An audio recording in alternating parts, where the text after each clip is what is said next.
Yo, Hold up. No. Do yo, you see him? okay. Yeah, I see him. I see him. I see you. This is like the romper room. Yo, welcome to Beatppl Live. This is the podcast where we talk about music tech from the hip hop and beat maker perspective. And I got my peoples on the panel. I got Stoni. What up, Stoni? You out in them Hey, what's up, y'all? streets? I'm Word. trying. I'm trying. Word up. We got Ken, Flux Pierce. What's going on, brother? What's going on, man? I'll be hopping in and out of the chat sporadically today. I'm still working on building my new house and new studio, so I'm kind of in and out. My man, we're gonna have to do one of those Junkie XL episodes at your new Oh, heck studio when you yeah. build it. Yeah, Oh yeah, this when is it gonna gets be to a that special phase, we'll episode. definitely I'm do an coming to your expose house. on it.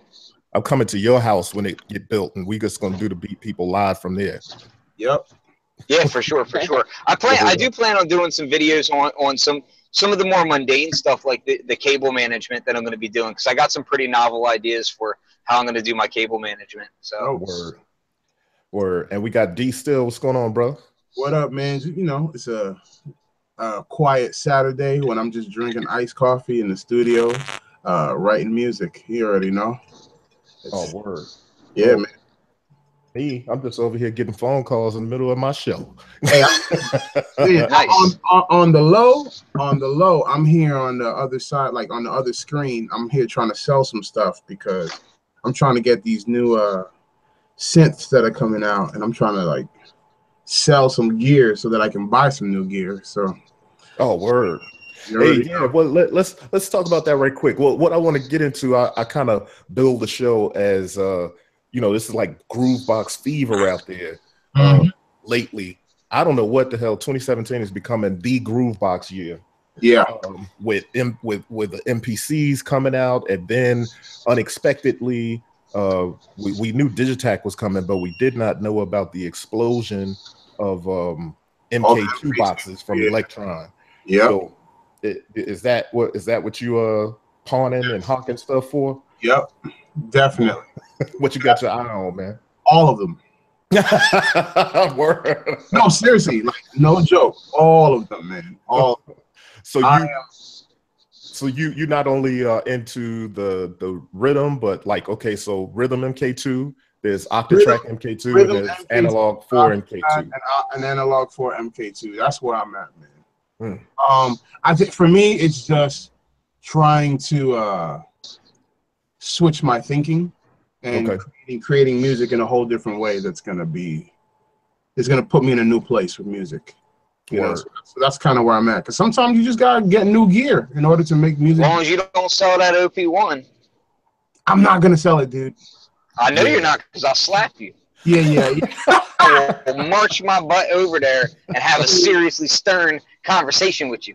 Yeah. I'm not getting rid of that. Oh, Corey, let's add the Digitakt to that too. Oh yeah, the Digitakt. So you want the Digitakt too on top of Yeah. that.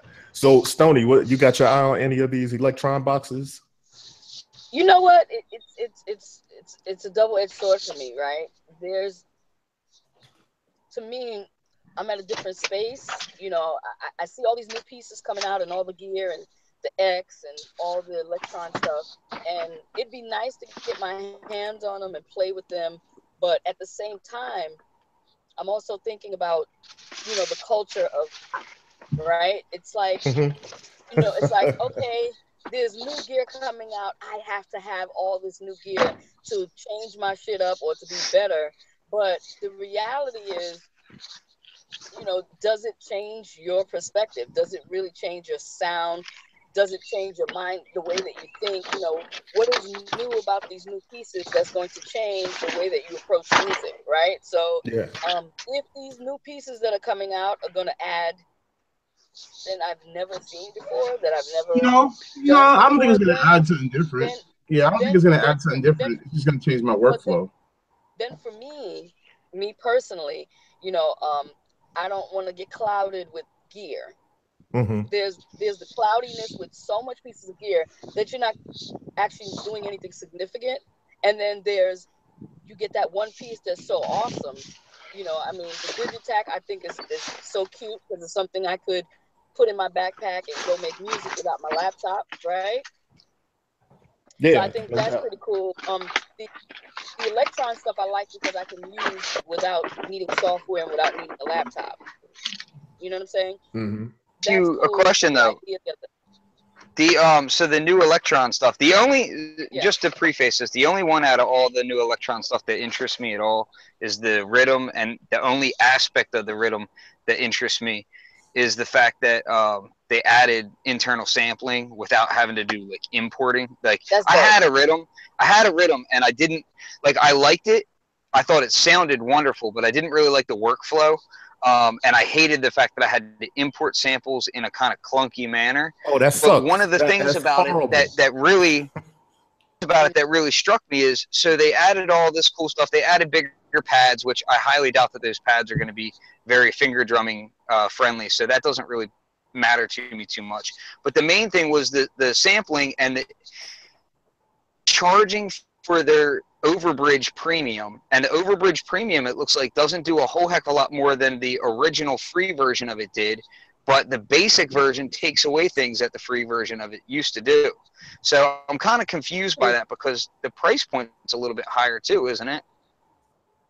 Yeah. So that is a huge thing, actually, Ken. I'm glad you bring it up, because that's okay. So firstly, I think, if I'm not mistaken, I remember Elektron making some sort of declaration or promise that they would never charge for software updates.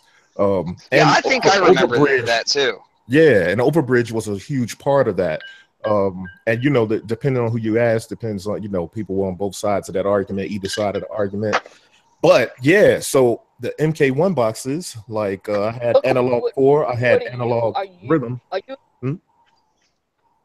you excited about? How do you feel about the new stuff coming?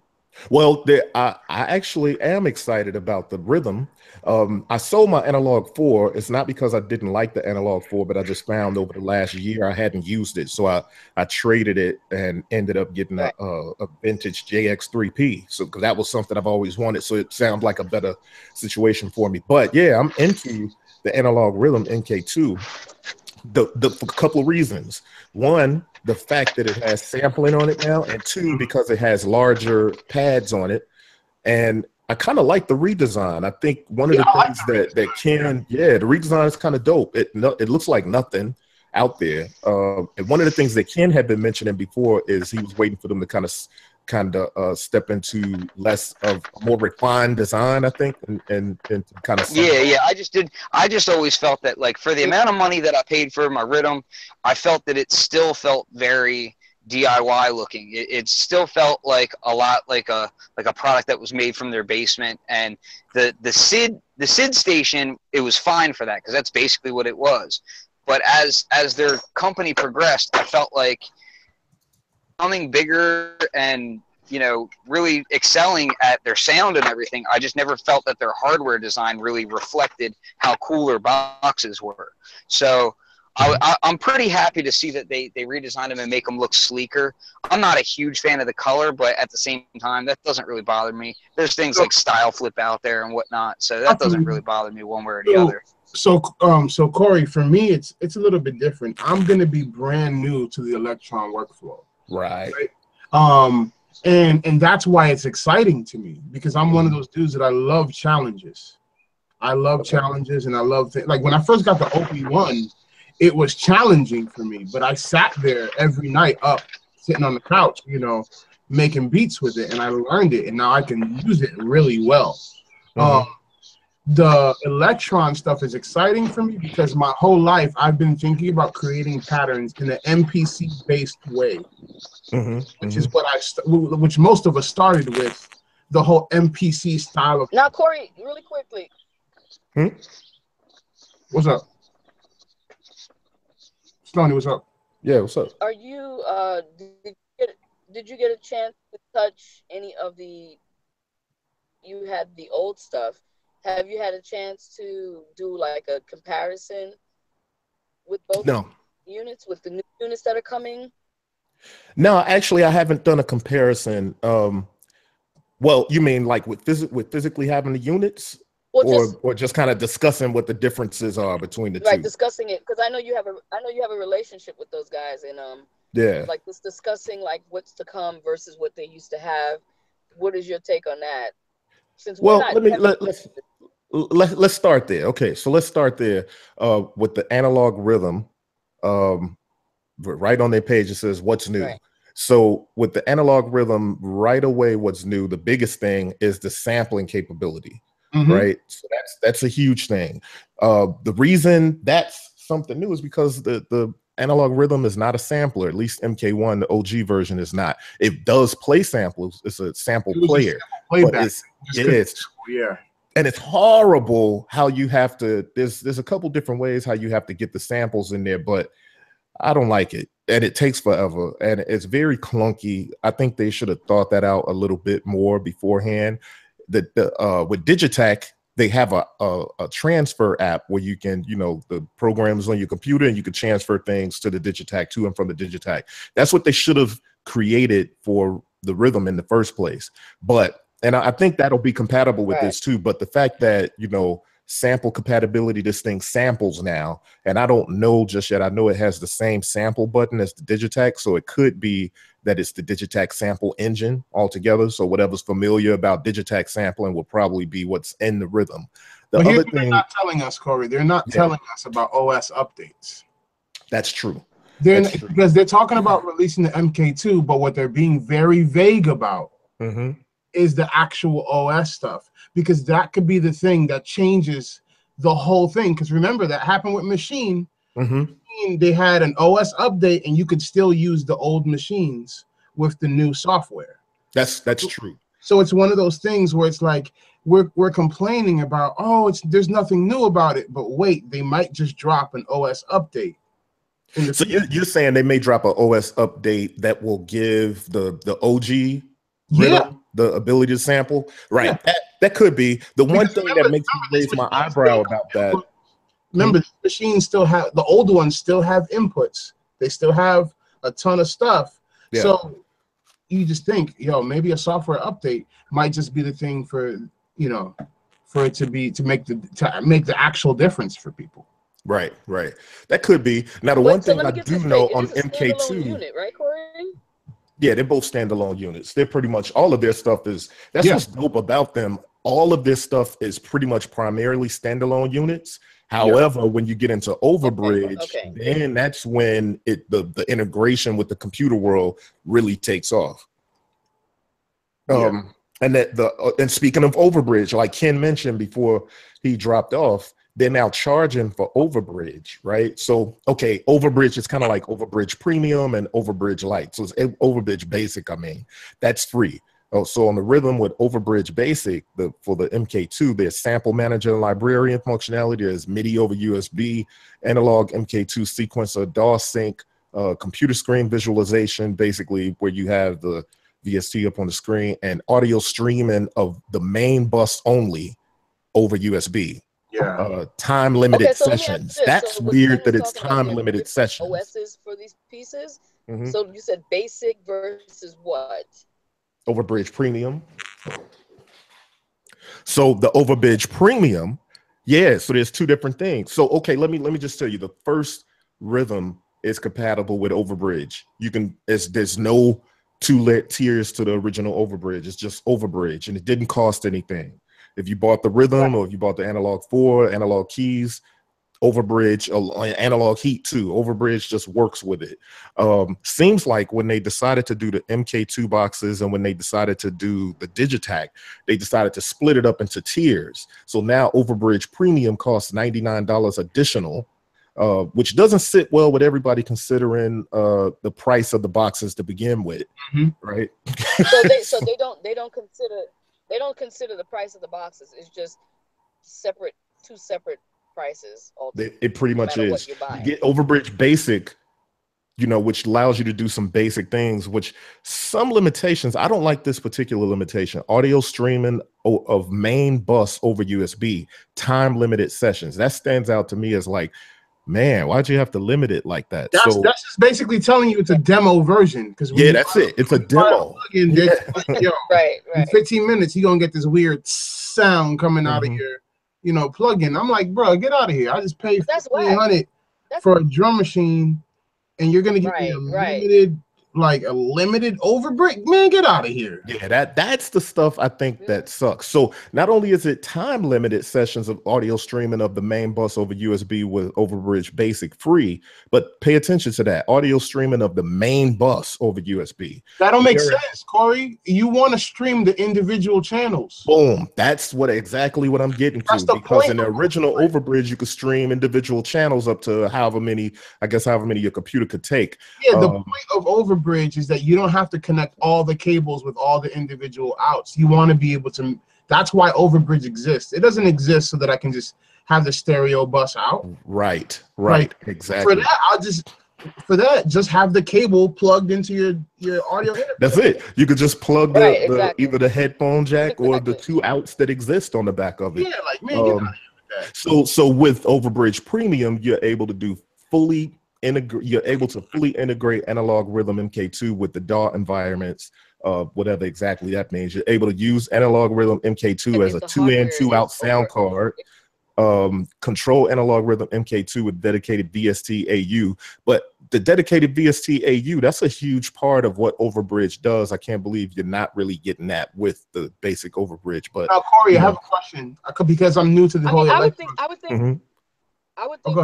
if you're paying more than $1,000 for a piece, I would think that if you're paying more than $1,000 for a piece, that software should just be included. Like, yeah. Well, I kind of think so. Here's my question.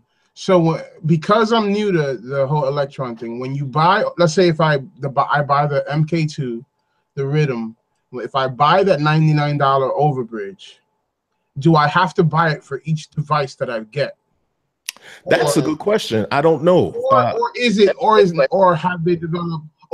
Overbridge Premium just that one Overbridge that works with all the Elektron devices? That is a great question. I would hope that it's just you buy Overbridge Premium and it works for all your boxes. Because at the moment, right now, I have Digitakt, Elektron, and Analog Rhythm. They all, well, Digitakt is not seen yet with Overbridge. But when I open up Overbridge, it sees any of my Overbridge compatible Elektron boxes that are connected.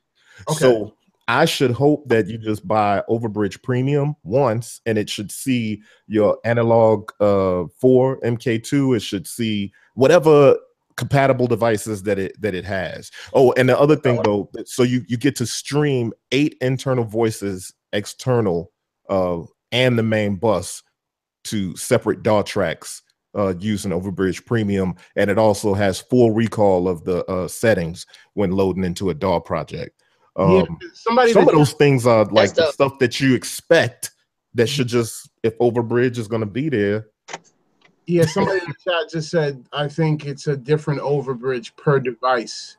And I'm just like, man, if that's the case, no, I'm saying if that's the case, I'm just going to have to tax that price on to my purchase of the device. I'm just gonna be like, well, yeah, that's the thing. There's no way you cannot do it if that's the case, because that's the full feature set, you know. Yeah, and then you're gonna want the premium one. That, I mean, you can't use it without the premium. You have to have that. Yeah, I'm one of those dudes that I hate upgrading, so I'm just gonna be like, you know what, I'm gonna just pay for that joint. I'm gonna be mad, and I'm gonna be clicking them buttons, mad as heck. I'm like, $100. Don't be mad. Hold on, wait. Mad, make money. Don't get mad, man. There it is. No, you know what I mean. Just because turn that mad into money, bro. Hey, Stoni, look, we ain't rich out here. That extra $100, right? There you go. Look, that extra $100, that's food for Wheezy. That's that's a lot of stuff. You know what I'm saying? $100 goes a long way. Trust me, I get it. But then it goes back to the conversation me and Corey always have. It's like, okay, it goes back to the gear whore conversation, or you buying stuff that's going to be profitable and grow your company and grow you as a producer. For me personally, Stoni, you already know. You know what I do for a living. You know where my, I ain't gonna tell nobody. No, I'm just saying. No, but I'm saying, that sweet and cold. Let me sit up to you.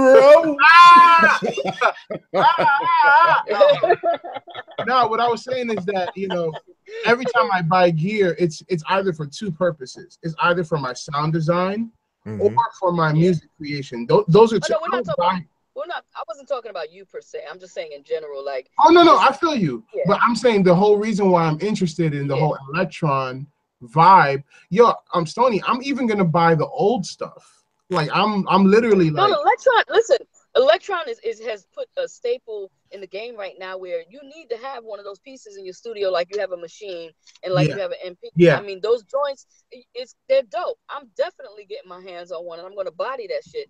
But you know what I'm saying? It's like.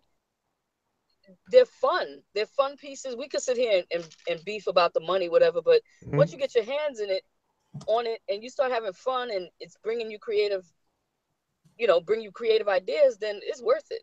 It's worth it. Yeah. See, well, that's the thing. That's the thing. You know how it is. When it comes down to gear, you figure one of them is $13.49, another one is $15.49, and anything extra you have to buy. I mean, I might have that same conversation about if I buy a piece of gear and there's an extra cable I gotta buy. You know what I'm saying? Like, I don't like it when TVs don't come with an HDMI cable. So that would get me salty, yo. I hate that. Hold up. I hate it with a passion. Hold up, like the Apollo don't come with the Thunderbolt joint. And you're like, yeah, exactly. Why I gotta go buy a Thunderbolt cable? You should just give that to me. I feel like that's natural. That you know what I mean? You always want to feel like you get a little extra value add in what you're purchasing. But that all said, I came front on the MK2 boxes, man. I definitely think, still you make me think a little bit. Would they ever consider a OS update? Because they are real generous and real dope with their OS updates. Dude, I don't doubt it. I don't doubt it. You know why? Yeah. Because I saw the way that the MK1s, the rhythm, they kept doing OS updates over and over and over and over and over again. Yeah, they did. Brand new machines in it. That, and I would keep my eye on that. I'm like, okay, man, these people really care about these machines. And then, so when it comes to the MK2, I'm like, they can't just put a new face on it and be like, all right, guys, we're going to charge you more money, because already there has to be an OS update because of the live sampling. Right. So here's one thing that I noticed when it comes to think about a OS update for the rhythm, because there's a specific key on there that's a sample key. Like there's a dedicated button on Digitakt, a dedicated button on MK2 Rhythm. That's the sample button. That's not on the other, but they could certainly do a keystroke, like a shift something or another, to be able to do something like that. So could be possible, and I wouldn't put it past them, because you're right. When they did those updates, I mean, one update added so many drum synthesis engines. 12 new voices or something like that. Exactly, 12 new drum synthesis engines that took it to a whole nother level. You know what I mean? I'm not gonna lie, Corey. I cannot wait to get my hands on those drum synths, boy. Oh, Corey, yeah. You know what they need to do, and I'm gonna say this right now. And I can go down, and everybody can hate me.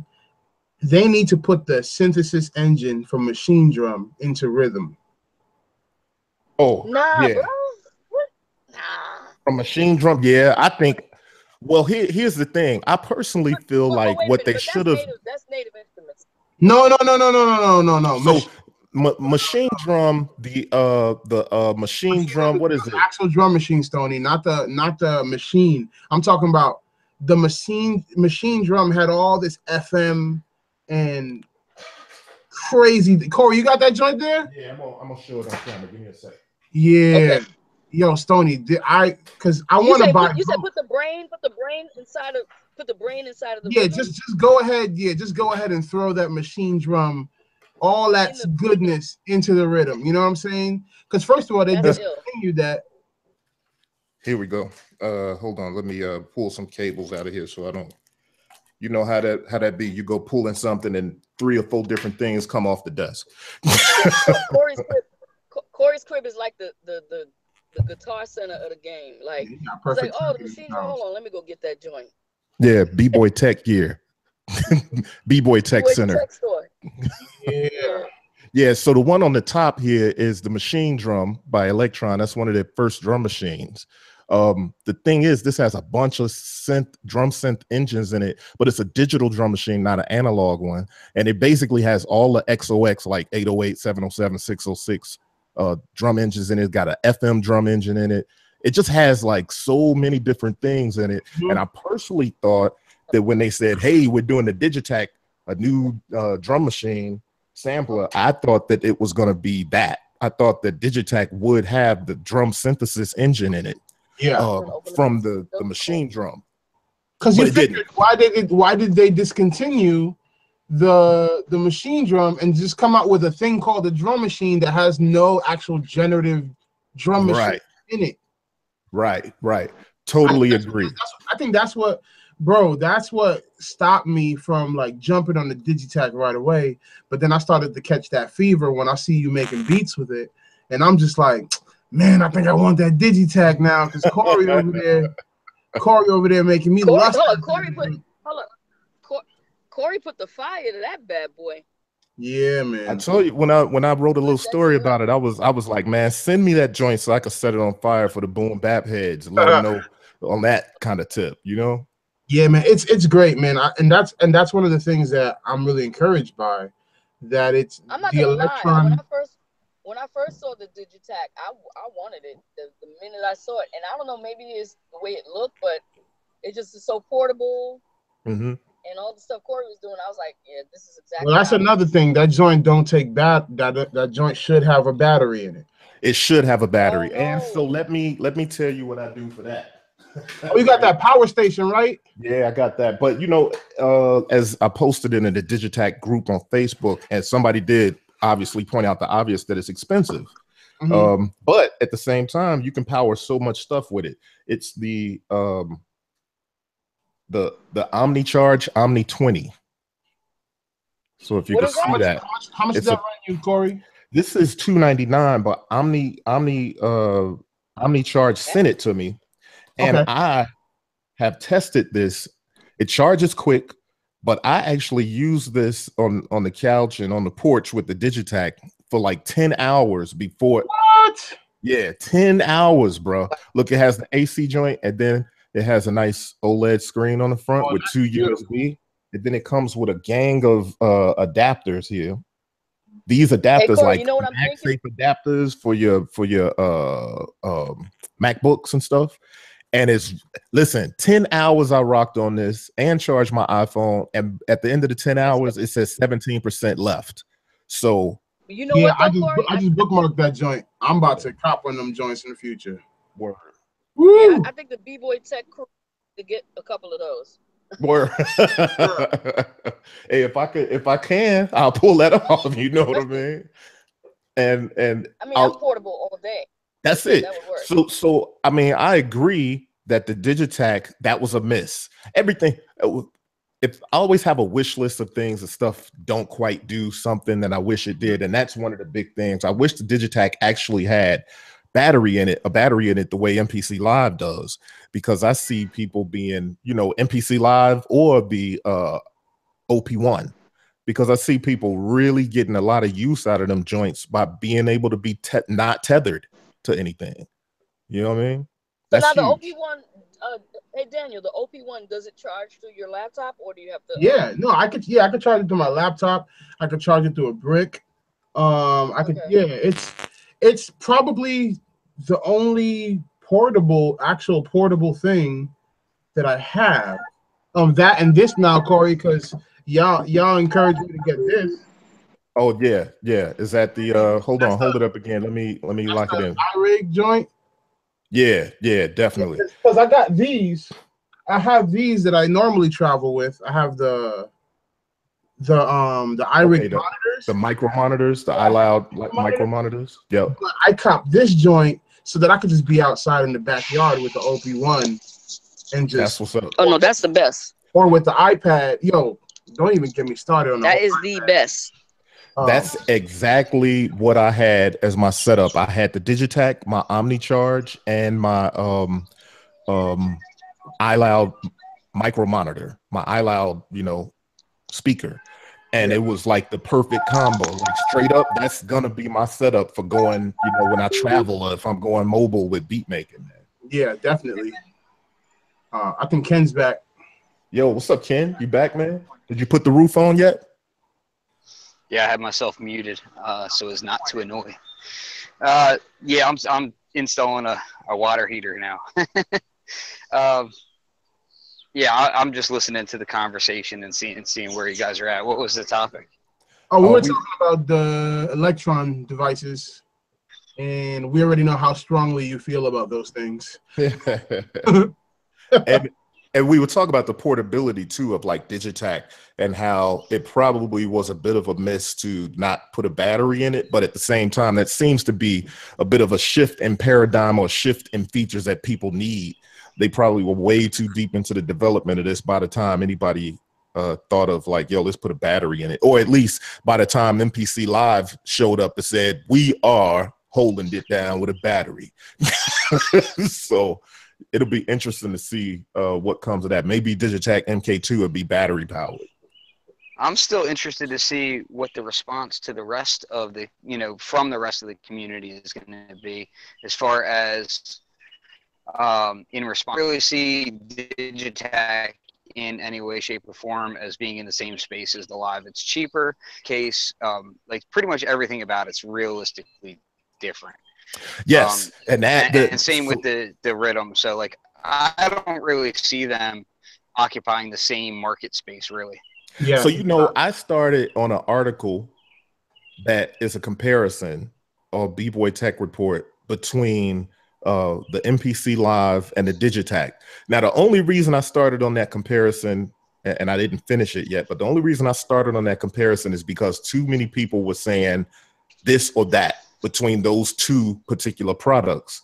And my thing is just like what you said, Ken, they're not the same. I don't really know that they should even be compared. Really depends on what you're trying to do, what you might choose. You know what I mean? Like the MPC world, you're not going to get all that fancy MIDI effect stuff like, parameter locks and stuff. And as we found out last night, Corey, we ain't going to get that polyphony. Yeah, exactly. So I'm sorry, guys. What are we talking about? The Digitakt versus the MPC Live. So we were talking about people were comparing them a lot, but they're just really not the same products. So with the MPC Live, you get a lot more tracks. You get a lot more MIDI tracks and a lot more other tracks. Plus, you get the audio tracks on there too. Plus, you get the battery power, and it's an MPC. That's that workflow that you know. However, with Digitakt, the real question to me is how well will this sell over top of the price point as the Digitakt? If the Live starts selling like crazy and the Touch sales drop off, that's when I think you'll start seeing other companies take a lot more notice and coming back to hardware units that are, hardware completely or hybrid units. But that's really the key is if this thing sells well, we'll see more of this. If it doesn't sell well, then you'll see it'll all go back to that machine paradigm where it's, controllers basically. Or lower cost units.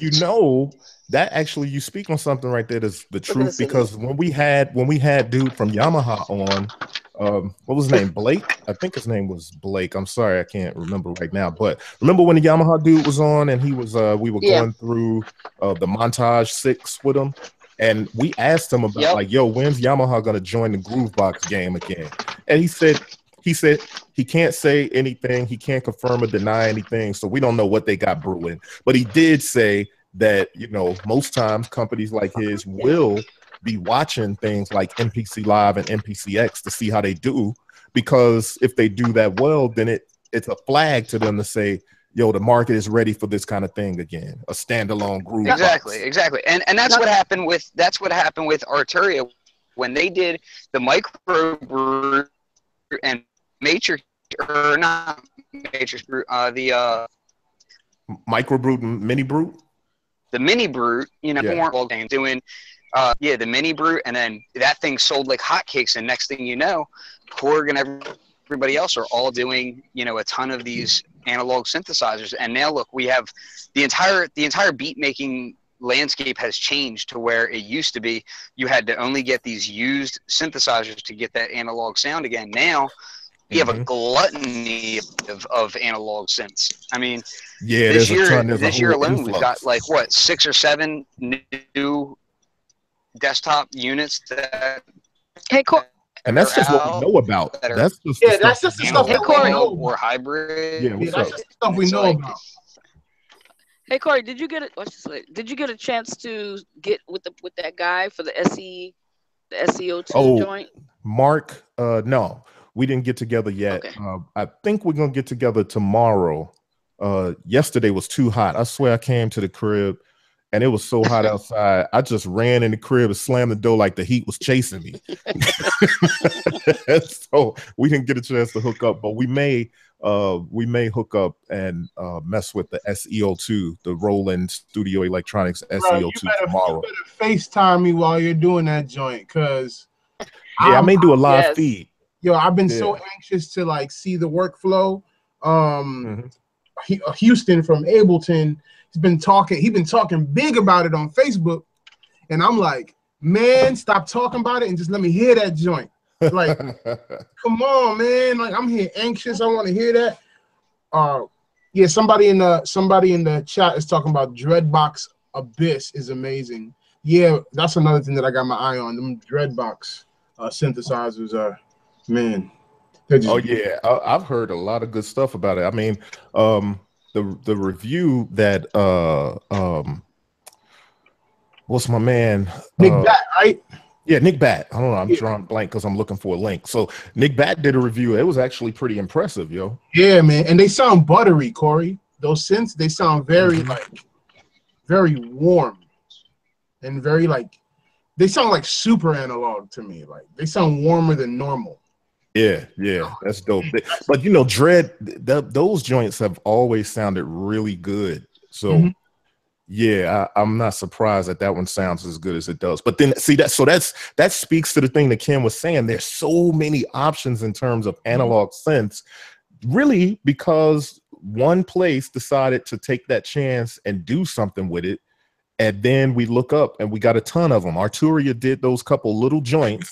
And now, next thing you know, we got a ton of that stuff on the market. So I personally think that's what's about to happen with the Groovebox land, because I have something else that might happen, Corey. This is what I've been thinking about. It's only a matter of time that one of our favorite DAWs creates an iOS platform that's going to kill all the actual physical groove boxes. Word. Because I feel like, right, because your Beatmaker 3 is got a lot of promise. Right around the corner. But here's the thing: look at the new iPad. The new iPad has 4 gigs of RAM, quad core device. No, it's 6 cores. I'm sorry, 6 cores, 4 gigs of RAM. That's stronger than a lot of these beat machines. Yeah, you know. So now think about if they actually build a real MPC or a real groove box. And the reason why I say real is because sampling is still limited. Sampling is still based off a code that everybody's using, you know. So if they build something real for these new iOS devices, I think that will replace these standalone machines, because I feel like these iPads are so powerful that if you write the right software on here, man. But can you really get around that's an interesting point, but can you really get around the whole idea of the touch screen versus actual knobs and buttons? Well, I don't think it has to. I think because these devices, you can do MIDI learn on everything.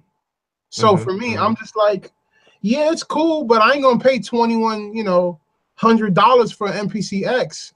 I'm saying whoever has, that's fine. But for me, I ain't got that budget. So if I can get that actual software on my iPad, and I can map any device to this, I'm straight. You know what would be dope is if Intua, who's a company that makes Beatmaker 3, if they partnered with a hardware company to create something like Push 2. For their a actual controller, dedicated controller for iOS for their particular. But your problem with that is iOS devices change so often that they would have to have some sort of way to make the adapter swappable or something. It would have to be Corey. It would have to be Bluetooth. Yeah, word. Yeah, that would work. Because if it's Bluetooth, it can work with any Bluetooth compatible device. Like, don't give us an actual lightning connector. Don't give us any of that stuff.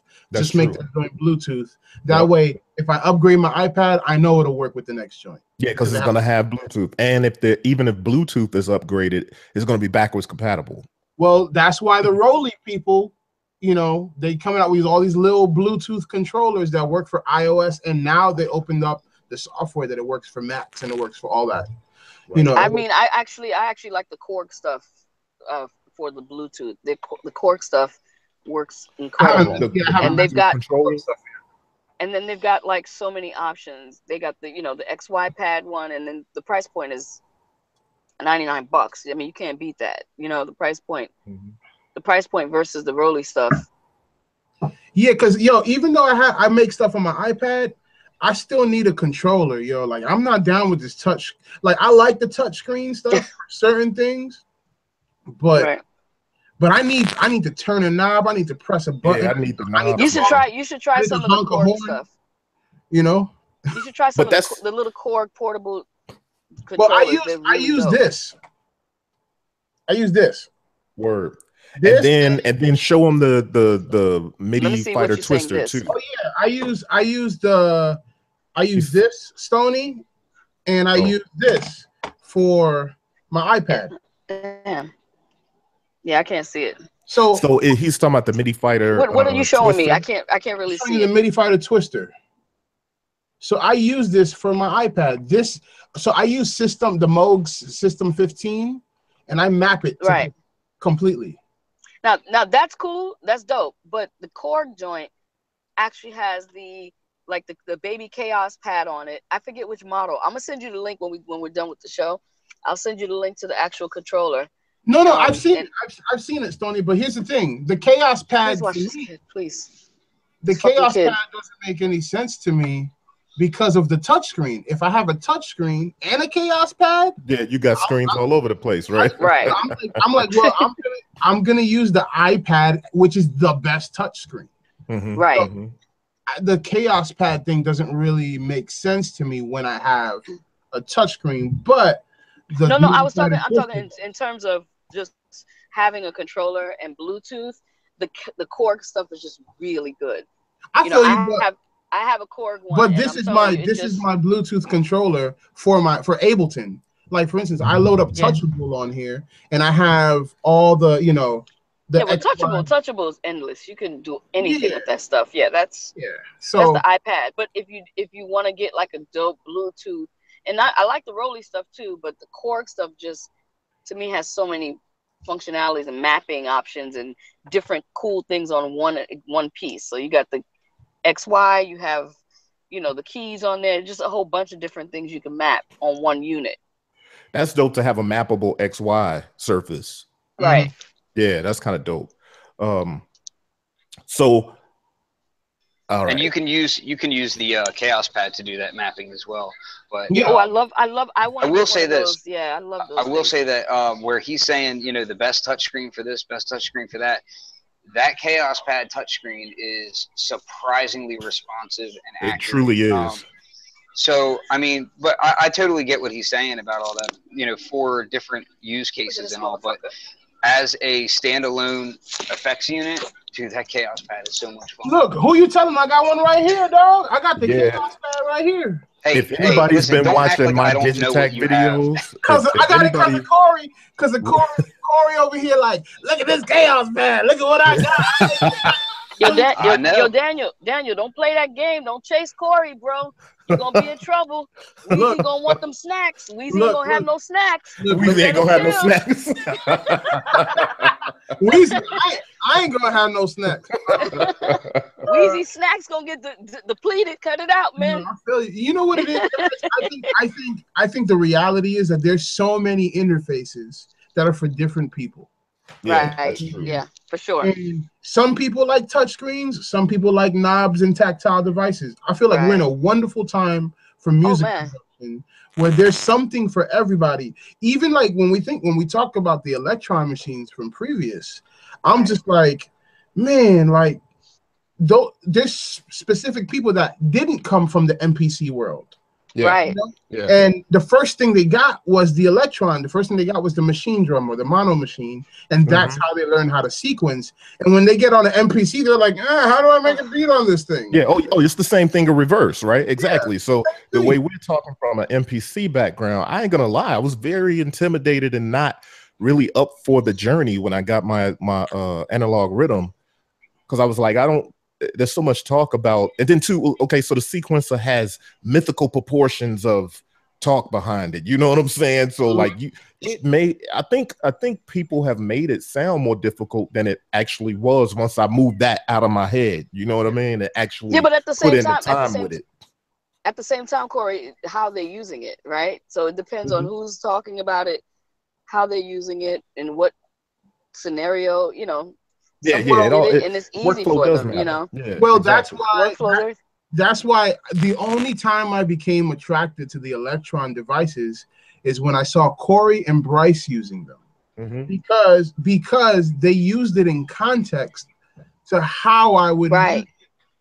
And for instance, I watch Cuckoo's videos, and I watch him do live sampling and live performing.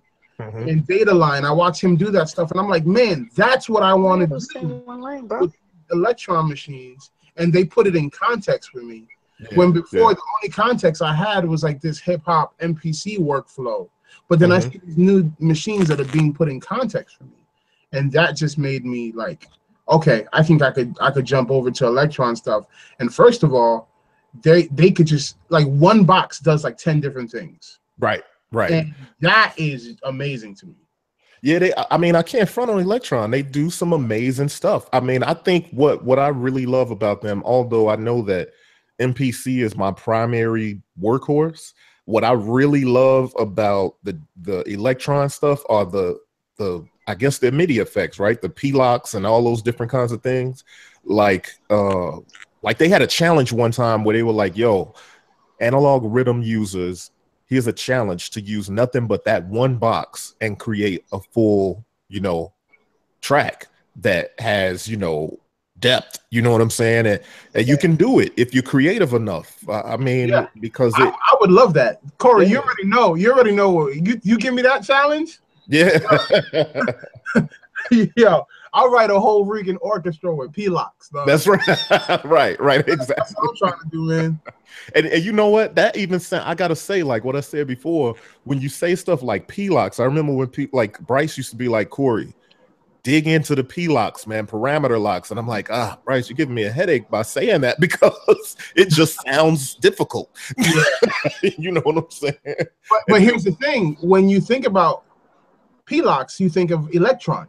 Yeah, that's it. Yep. You don't think anything else, because when you think of the MPC Live, remember I asked you about the MPC X. I'm like, dude, is there P-locks on that joint? Because that's another thing that would attract me towards the MPC X. And you're like, nah, there's no P-locks. You could do kind of, sort of do stuff like that, but you can do stuff. You could trick stuff into stuff like, but yeah, it's not, it's a different way of thinking. So like, for instance, with an Elektron joint, if I want to add, if I want a sample or a kick or snare or something fire off at a certain point, and I don't want that to happen in another thing, I could use P-locks and tell it, do this 50% of the time, or do this every third, time that you play the thing or whatever. But on the MPC, you got to make another sequence and mute whatever you're going to mute, and then do your song mode or hop between the different sequences or whatever.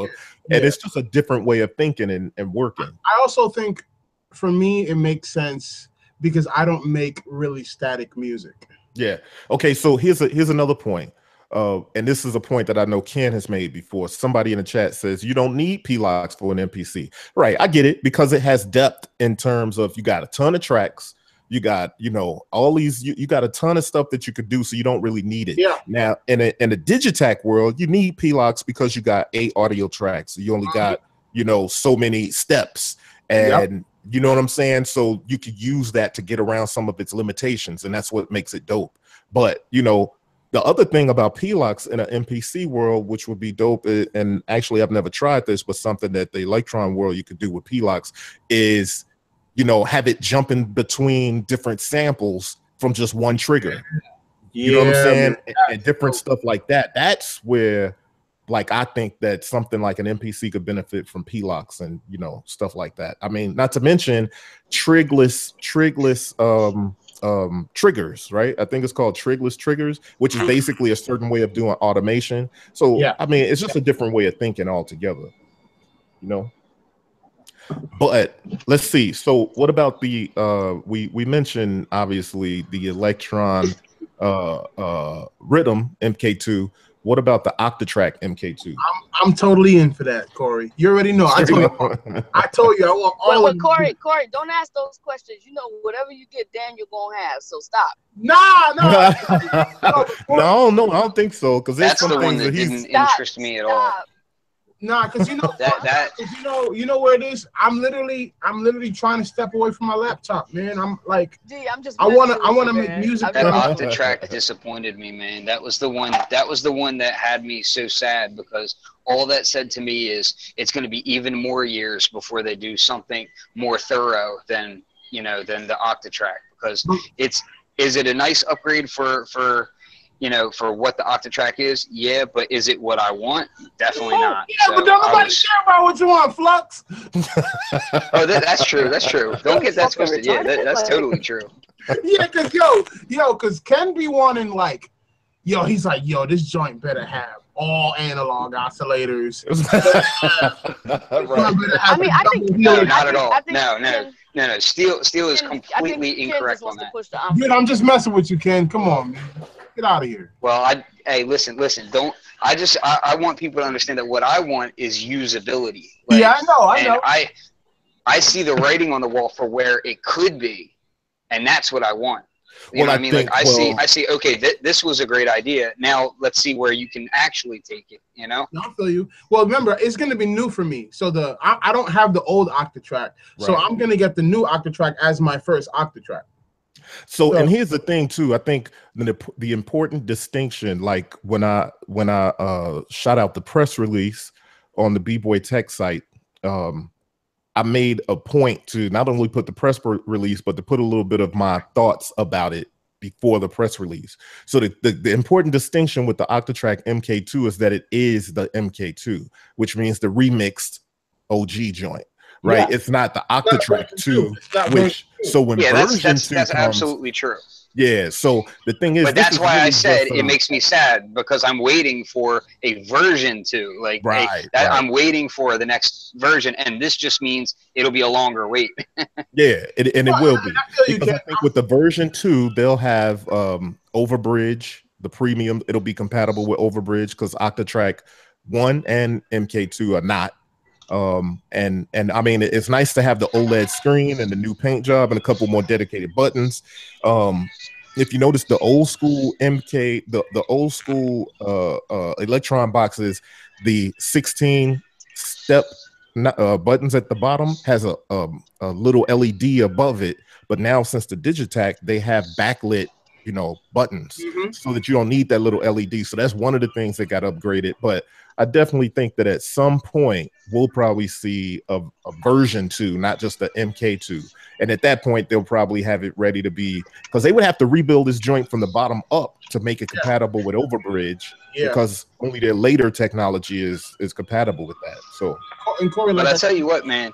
Oh, go ahead. You can't tell me that with them doing all this stuff, dude, the writing is on the wall for other hardware companies to come into this space. And when they do, that's when the price point that they're releasing these MK2s is going to come into question, because I'm telling you, I see it on the wall for, a lot of these major companies to come in here and compete aggressively at a price point and at a usability point that I don't know that these boxes are going to be able to mess with. But of course, at that point, they probably drop the price by $300, $400 and go from there. And at that point, maybe I'll be more interested.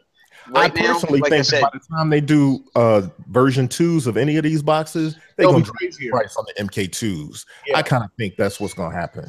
And I also feel like the version 2s of these joints are just going to be so astronomically amazing that people are going to be like, okay, 2 Gs for that? I'll pay it because of what it is. Well, let me say this. In response to that, Steele, let me just say this. I've been let down by every major manufacturer so many years in a row that I'm not willing to say that at all. No, I feel you can. But again, I gotta give it to you. I do feel like you're a tougher critic than most. Certainly.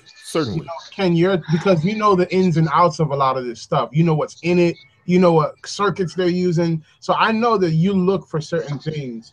Well, I'm looking for usability at the end of the day. Like, at the end of the day, I don't care if something's analog, digital. Like, I don't care what the RAM number is. What I care about is what's the functionality you putting in it. Like, I look at something like Machine. I look at something like Machine, and I'm like, to this day, it's going on 8 years now, and they still haven't put real-time time stretch up in that bad boy. Like, come on. Yeah. No, I feel you, Ken. I totally agree with you. Now, Corey, here's one question I had. What's up? Why did they not put actual slicing in the Digitakt? Man, I don't know. That's actually a request that I have, but I personally feel like that. While I feel like initially when I got it, that was a miss. The thing that I think the Elektron does is they have all these amazing boxes, but they try not to make overlap with the other amazing boxes. And I feel like they feel, if you want to do all that slick slicing and time stretching, which to us it's not slick, it's basic. This is exactly what it should do. It's like saying tires on a car is slick, right? But the it's just they have a different philosophy, I think, that there would be too much overlap between the Digitakt and the Octatrack if they did that. Corey, I just want to say one quick thing about that. This is something that I think a lot of these manufacturers need to wake up to, that is such an old paradigm and such an old idea of this, this box is, going to overlap with that box. Yeah, but you haven't released a single box that does what we want. And that's the problem. So, like, to me, it's like, if you're worried about, this box is overlapping with that box, how about you get one box right, and then you can release all these little specific units, or release specific units at a nice price point that do very limited things that are exactly what we need. Yeah, and neither one of those seem to be happening right now. And Ken, that's my gripe with the analog rhythm, and that's what I was talking about earlier. I love what it is. I love how it sounds, but the fact that they did not include all the voices of the machine drum in the analog rhythm makes no sense to me, because I'm like, bro, you discontinued one machine, we can't get it no more. But then you see that this is the premier drum machine you have. You need to bring that stuff over. Yeah, it definitely needs to be there, because it's just especially when your price point is so high. Right? Yeah, especially when your price points are so high that you're already in boutique territory. Yeah. Yo, what's up? No, I was just checking my mic. And I don't listen. I'm going to say this, and I'm literally not meaning it to pick on Native Instruments, but when I see things like they didn't want to add certain things from like battery into machine because they felt like, this is one product against another. I'm like, well, the two use cases are totally different, and all you're doing is making one product worse because you're scared. Yeah.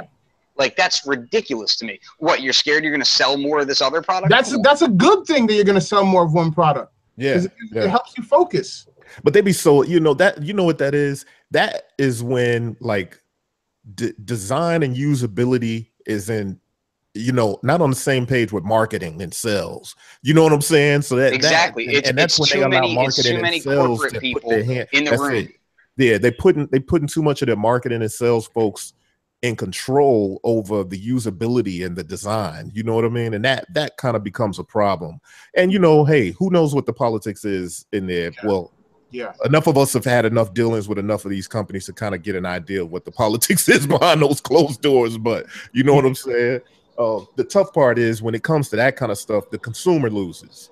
Right. That's the tough part. But I will say this about the machine drum and the digital drum machine. I feel like they've done nothing to fill that hole in their list. Like, right, Elektron has done nothing to fill that hole with the machine drum being gone. There's nothing in that space anymore. So I feel like there could be something in the works. I don't know. You feel like a Digitakt, like a legit, and I don't want to say a non-legit one, but I feel like the fact that they called the Digitakt a drum machine that doesn't have any drum machine-ness to it. Yeah, don't have any generators, any sound generators in it. Yeah, I'm just like, you kind of mismarketed it in that way. Yeah, right, because it's basically 8 samples that load with it. It's a sample player. And there's 8 samples that load with every default project that you load up in it, or every default pattern. And so what I'd like to see is a next generation Digitakt. Maybe, you know, I don't know what they call it. You can get creative as you want with the names, but if it's going to be like that, maybe just another digital drum machine that is next generation machine drum and is compatible with Overbridge. I kind of think that's necessary. You know what I'm saying? Hey, Corey, quick question. Is the MPCX out yet? The MPCX, from what I understand, I've been seeing it. I'm glad you brought that up, Stoni. I've been seeing the MPCX in a while. A couple of people seem to have gotten their pre-order. At least that's what I'm taking from. And that's like Tupac sightings. Yeah.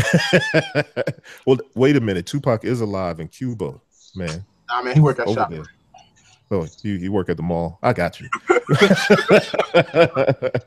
But no, I have seen people with their MPCXs, and at first I was like, oh, maybe it's more testers or something. But I don't think these people are testers. As a matter of fact, I know a couple of them aren't. So it looks like they're slowly starting to show up in the marketplace for people that have pre-ordered them.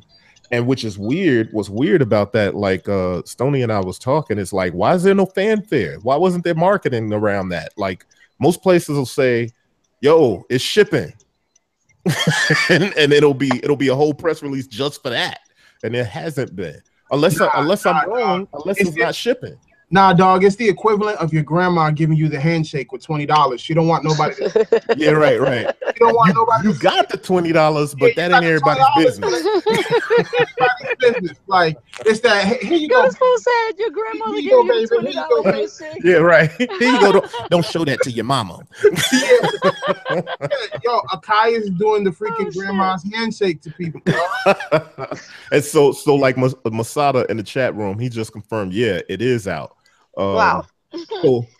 So that means, you know, people are starting to receive their pre-orders, but I don't know why there's not more fanfare. I think if I was Akai, I probably would have did some marketing to that effect to say, like, I don't know. This kind of goes back to that whole thing of like been burned so many times that I personally am normally a bleeding edge guy, and I decided I don't want to be an early adopter. I'm gonna hold off. I'm gonna wait.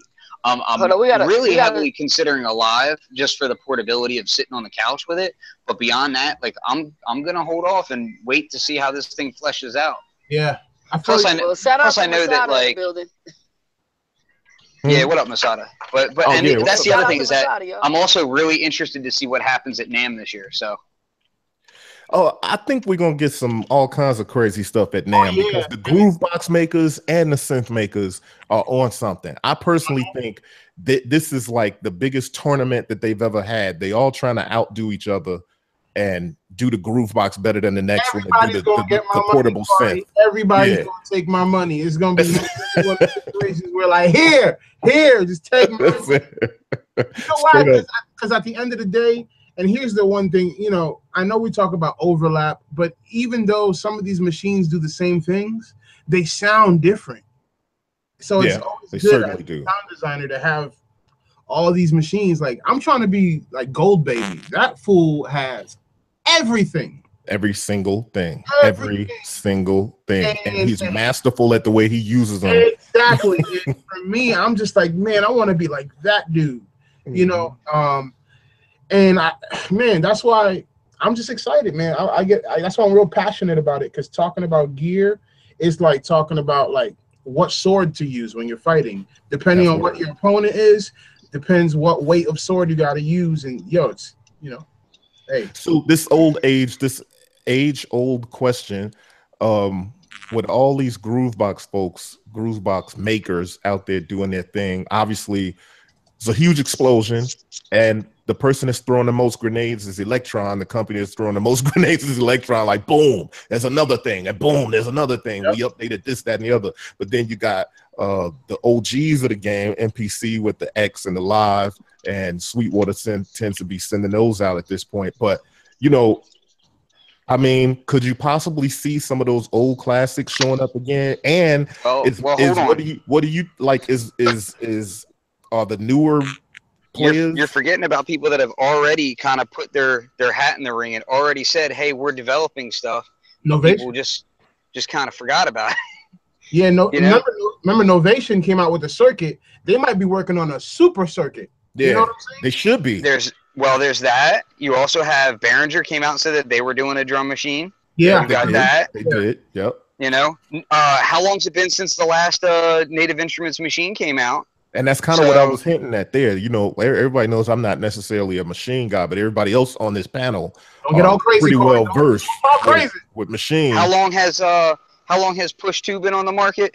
Yeah, I'm saying like a lot of these companies have been moving towards this, like every year, every 2 years they come out with a new product kind of thing. So I'm just saying, like Maleco, right? They got their drum machine coming. You know, there's a lot of people in the market space that are primed to let go. And then you also have, you know, the big boy that everybody talks about every single year, and every year all we get is a damn freaking organ. That's rolling. You know who I'm talking about. The mythical MV9000. The accordion. Dude, I'm so ready for a new Roland sampler drum machine series. Come on, make it happen. Give us what we're asking for. Yo, I'm not sleeping on Korg either, dog. Korg might hit us in the face with something randomly out of nowhere. And they've got history to do it. Yep.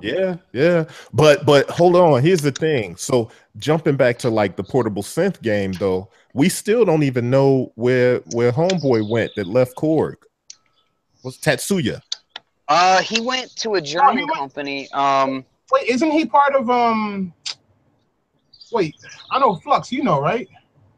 I'm trying to recall. I can't remember off the top of the head, but I do remember. I know it's a German company. I just can't remember who it was off the top of the head. Okay. Who's the person behind Waveform and Traction? Oh, well, that's you're talking about MOK? Yeah. No, that's you're thinking of that's Taiho. Okay, that's Taiho. That's Taiho Yamato, which self plug. If you check out youtube.com/flux302 or fluxwithit.com, you can check out the interview that I just did with him. That sounds good. That sounds good, Ken. Yeah. And yeah, that was actually really great, because if you got into the game like in the late 90s, early 2000s, you've used or lusted after his products. So that was a really cool show to like hear all about like the Micron and the Ion and the Alesis synths and all that stuff. You know, that was really. We're gonna get that new V accordion this year, dog. Yeah, seriously, that was pretty much the spark behind stuff like what's the joint that the Miniac, right? Yeah, wasn't that? Yeah, same. And I'll tell you, I recently have sold a lot of gear that I had laying around that hasn't been used in a while, and I was going to get rid of my Miniac, but I can't post it, so that's gonna be staying. I can't get rid of my Miniac because it sounds so good, man. I mean, for what it looks like, that joint sounds pretty incredible, man. I think that's always been one of my favorite VA synths, to be honest with you. That's it. It's one of the best virtual analog joints out there. That it's probably the most slept on too. You know what I want, Corey? I want a real hefty Volca Beats. I want like a new Volca Beats. Would you want Korg to do like a revision to kind of jump into the Groovebox game and use Volca Beats as the basis for it? Maybe, because hell yeah. Yeah, because I feel like I like what Ituria did with the drum brute, but I didn't really like. I feel like they missed the ball on a couple of things, like the fact that they called it a brute and they didn't give me that filter feedback. The brute factor. Brute factor. It needs that. It should have had that. Like that's one of the first things I said to them when I got it. That could have been one of the most aggressive, dirty, nasty sounding drum machines. But sometimes them kicks sound like baby farts. What's funny though is Steele. What's fun? That's exactly the opposite of why I like it. Like I have a Tempest, and if you want drums like from an analog drum, but the exact opposite reason is why I have a drum brute in my setup is because it has this clean, beautiful tone. Like the percussion wonders, and the kick drums are very clean and nice sounding. Whereas like on the Tempest, for instance, that was one of the one things I didn't like when I sold my Rhythm and I kept the Tempest instead, was that the Rhythm I think had better kick drums. or at least you could easily get to a good kick drum, I should say. Yeah. Yeah. But having the drum brute in its place kind of. Well, see, that's the thing. You like the drum brute, I think is dope. And obviously I love my rhythm, but you know what I'm saying? Yeah, they don't occupy the same space, right? Like that's one of those things. If you looking for, like, somebody has asked me, what would you recommend, the rhythm or the drum brute? And I have to find out what they're looking to do, because chances are, if they're looking to do, you know, bigger, harder drums and have it all self-contained where you don't have to get that rhythm extra processing or something like that, you know what I mean? Because I think the drum brute is dope if you're the type that's gonna you know, do a little more affecting of your drums. It's almost like buying a guitar and then you have to think about what pedals and stuff. What's your stylistically? How are you gonna, you know, put that sound out there? And I think that's how the drum brute rocks. It's kind of like an electric guitar. It really shines. It's good for what it is, but it really shines when you put it through pedals or distortion or effects. So, you know what I mean? Effects. Yeah. But the thing is, you know what I'm also interested in, Corey? Now that we're talking about the Elektron Rhythm Mark II, you know, they came out with analog heat before. So I'm wondering if they upgraded the overdrive circuits and all that stuff in the rhythm to be the ones from analog heat. That would be dope. But there's a lot of things they're not telling us about these machines. It's still a lot. I personally feel like there's a lot that they don't know yet. Like, because I feel like that's the same thing that happened with the Digitakt. They announced the Digitakt. They announced it. They didn't even show it at NAMM. It was in a cage. Only some people got a chance to touch it, but it wasn't prime time by far at that point. And I feel like there was stuff that they still hadn't even put into it at that point and hadn't figured out. Like, for instance, I still think there's some of that. When you hit function and LFO, that's what they call a master section. All it really is right now is a mixer where you can turn up the 8 audio tracks or adjust the levels of the 8 audio tracks using the 8 buttons, A, B, C, D, so forth. But personally, I think that the master section on Digitakt was initially meant to be much, much more. So I really think they probably are figuring some of that stuff out. And Corey, they are notorious for having very, very major updates later on in their product life. Certainly. So that's definitely a possibility. Yeah. I agree with that totally. So it'll be interesting to see how all this shakes out, man, and how it all comes down, what they end up doing. And man, who expected all this? I didn't expect all this. Not me. I was going to keep some of my money this year. No doubt, no doubt. But hey, you know what I want to hear from? I want to hear. You ain't keeping no money, D. Yeah. You're about to spend all the Wheezy snack money. We're gonna see Wheezy on one of those commercials. Like for the price of coffee per day, you can feed Wheezy. Hold up, wait. They're gonna have an interlude where Wheezy's going off on D. Just like, no doubt. Selling all my snack. He gonna be doing the Solange kicks in the elevator. Yeah, no doubt. So listen, I'm glad you brought that up because it makes me think about Jay-Z's new album. But yo, is it at one point, at one of the shows we asked, yo, is sampling dead? All of us, of course, were like, hell no, sampling ain't dead. But the fact of the matter is the analog resurgence, and a lot of people are doing a lot of other things now. But with Jay-Z's album, do y'all think that that's going to bring like that sampling workflow back to the forefront now? You know what? No. Jay's got the money to clear them samples. That's right. That's word. That's true. That's the difference.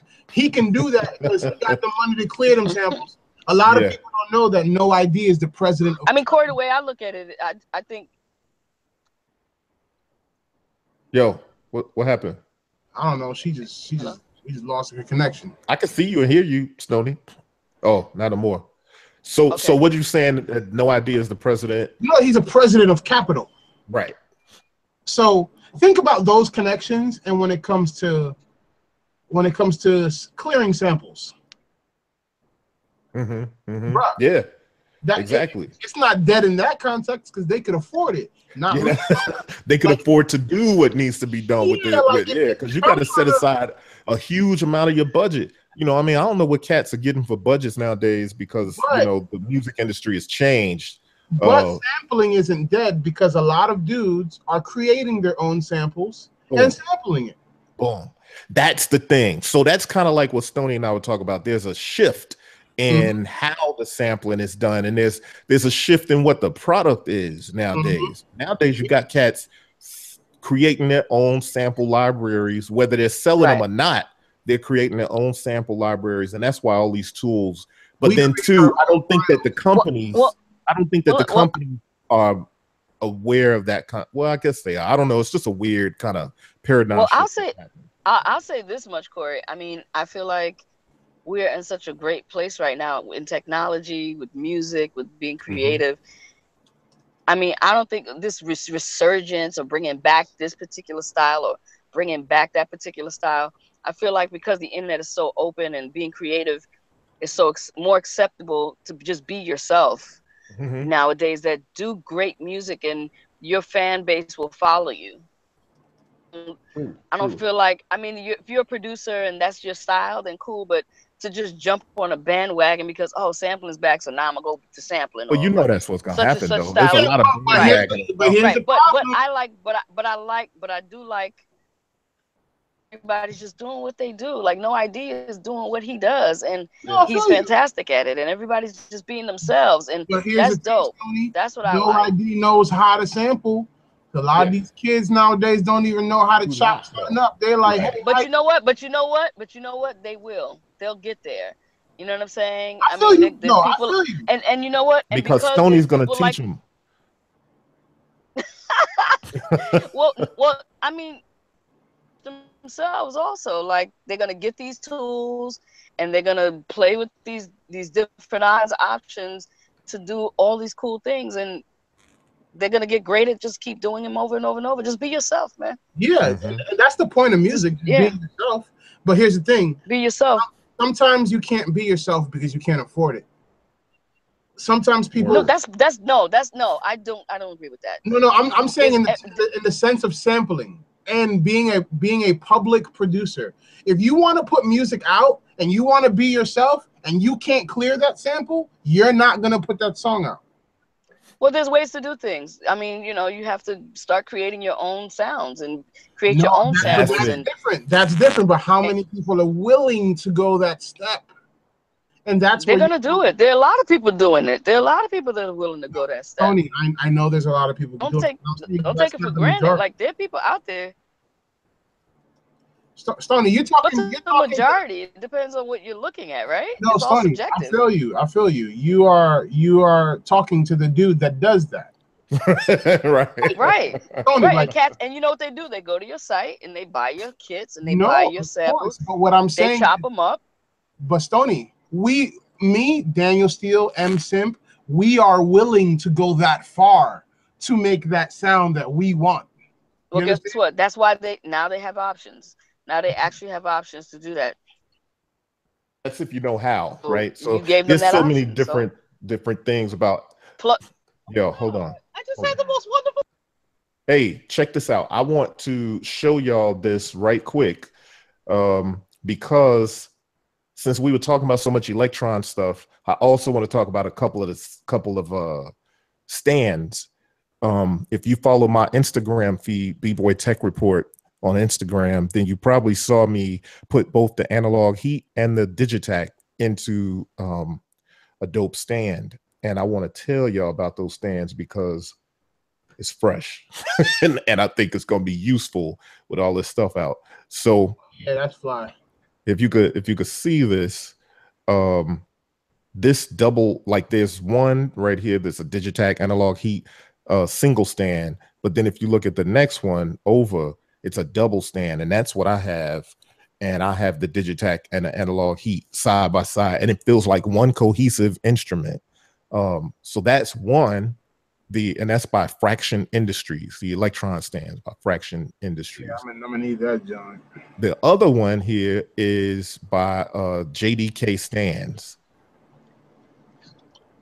Let's see. What's the one that you have? I saw you had your rhythm and your machine drum on the joint. Exactly. So that's the JDK Stands joint. So yeah, that's exactly what I got. What I initially had was my rhythm and my analog 4 But then when I got my machine drum, I made that just my drum machine, my Elektron drum machine stand. So it's actually like a double stand. It's exactly this. Yeah, that's dope. Seeing on the screen. So they got, and he does it in quad. So Daniel, too. you real quick. I'm sorry, I lost y'all. Yeah. You got a vinyl thing you selling, right? Yeah. The vinyl samples? Yeah. Are those sample free? No, people got to pay royalty free. Oh, are they royalty free? I would have to double check our documentation, but I'm pretty sure our breaks are, Okay. Yeah, I'm pretty sure about that. Hold on, I got the record right here. It probably says on it, right? Yeah, hold on, I can go grab it too. All works original, all rights reserved.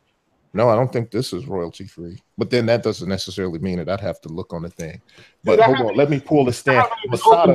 Masada's giving me crap because I'm talking about stands and not drum machines. So let me stop sharing this. By the way, if y'all don't have We was about to talk about the Masada kits. I think he probably liked that better. That's probably what he's talking about right there. Yeah, hold on. We need to send everybody to go buy some of his kits. Before you guys get off that topic, because the cycle kit does look cool and all, but before you get off of that, I just wanted to say, hold on, listen. I'm actually, because I'm working on the studio and all, I've been looking heavily into stand setups because I want to completely change my entire workflow, and I've been looking into doing custom Lexon stands for my own stuff. And you can get Lexon from like Home Depot or wherever else. You'll see it. And basically what I'm going to be doing is heating up and bending Lexon to make my own custom stands so that you can see through the stand. Oh, see through. I don't know what Stoni's talking about. So one of the things I hate about my desks is that when gear is slid underneath of something, you can't see it. Yeah. So I'm doing all clear stands so that I can see through it. Oh, that's dope. Dope. Yeah, and that Lexon stuff is a little bit surprisingly expensive, I guess. For just a flat sheet of it. But once I custom, bend it and all, I'll have stands that are cut and sized exactly for my gear, and I'll be able to put gear on top of gear without blocking the view of that other gear. You see what I'm saying? Are you gonna LED it? Are you gonna just put some LED strip? Oh, my studio is gonna be mad green. You know that. That's great. Yeah, it's gonna be like literally emerald green all over the place. Yes, it's gonna be. I'm dubbing the new studio. It will be the Emerald Palace. That's dope. But it looks like it's gonna be all green lighting, all green walls, and everybody that talks trash on the color green, they can eat me because it's my place, not theirs. All that's disgusting. Green, eating you, everything. It's all disgusting. It's like Scrapple. Hey, no doubt. I'm gonna have at the edges of the stands. Yeah, I probably will do some sort of LED so that the edges of the Lexon glows green. Word. That's dope, Ken. I'm looking forward to seeing that, man. That looks great.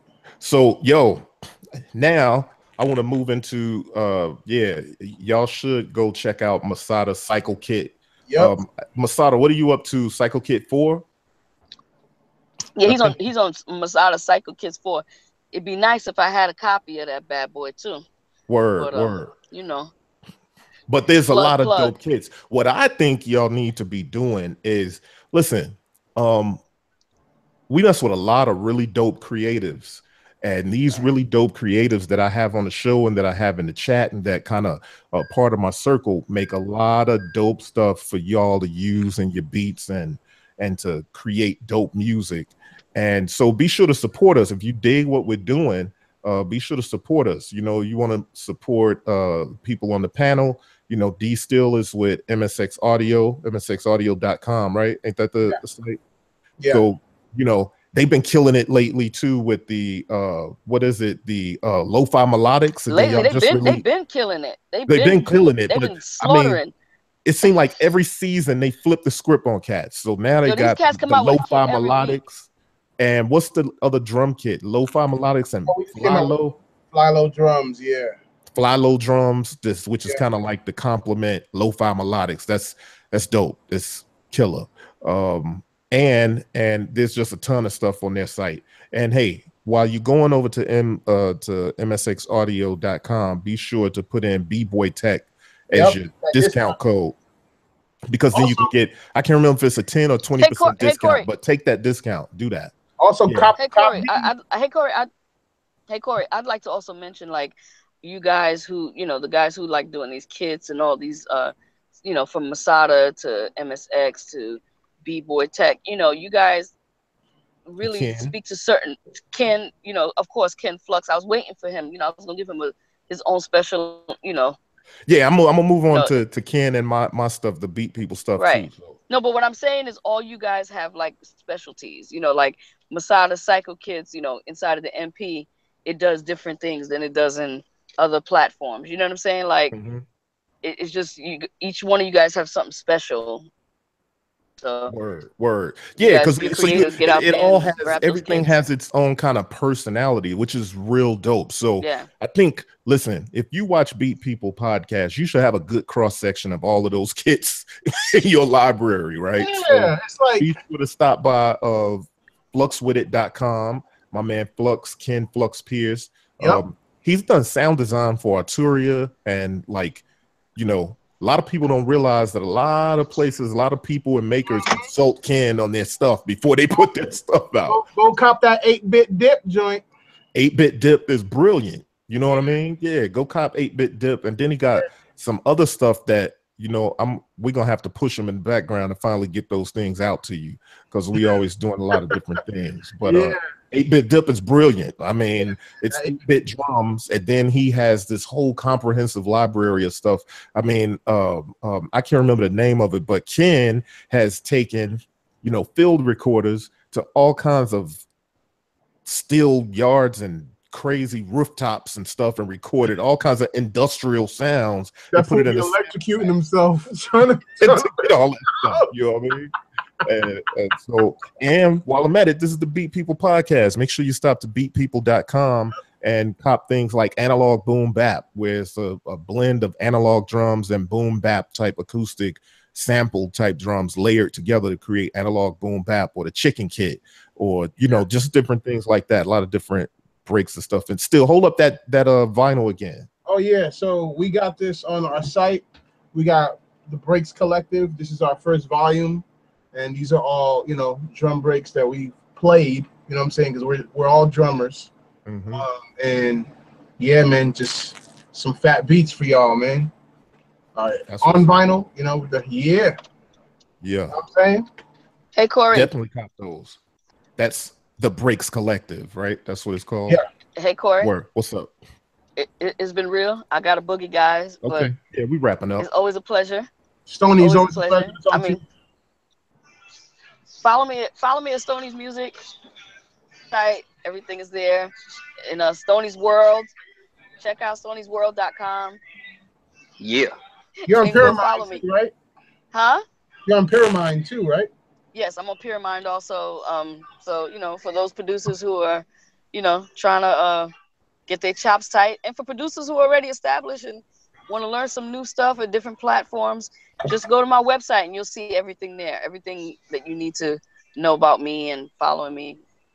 Just go to stonysworld.com and check me out. Word. Thanks for coming on, Stoni. Shout out to the fans. See you later. Bye.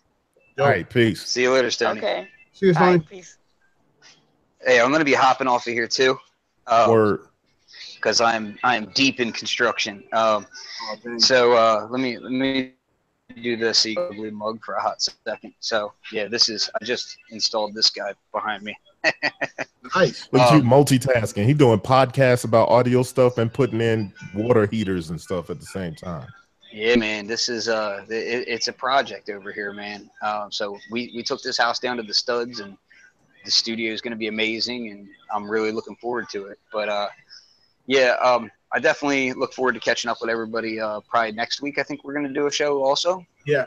Yep. Yeah. So I'll actually probably be at a synthesizer meetup at Temple University in Pennsylvania. So I'm going to try and broadcast from there.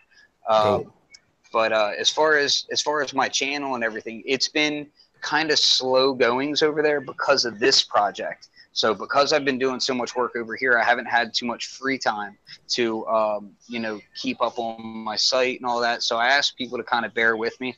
But I am still putting out some products. I just put out 8-Bit Dipped, which is a pretty dope little sample pack.